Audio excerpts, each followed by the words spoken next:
Welcome. In front of me is a OPPO Reno7 Lite, and today I'll show you how you can record a screen on this phone. So to get started, pull down your notification panel, expand it, and look for the toggle. Now for me it is located right over here, called Screen Recording, and once you find it, simply tap on it, select Agree and Continue, allow access to everything that it needs, and it will give you this overlay right here. Now you could navigate into the settings and customize them to record at a higher quality, but I'm just gonna go straight to recording by tapping on a red circle.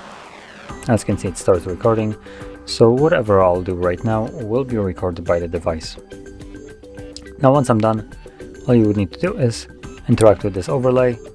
Again, select this time around a red square, which will save the recording to your Photos application.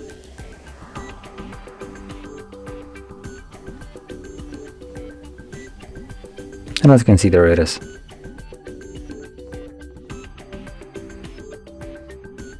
So, as you can see, that's the video recording. So, if you found this video helpful, don't forget to hit like, subscribe, and thanks for watching.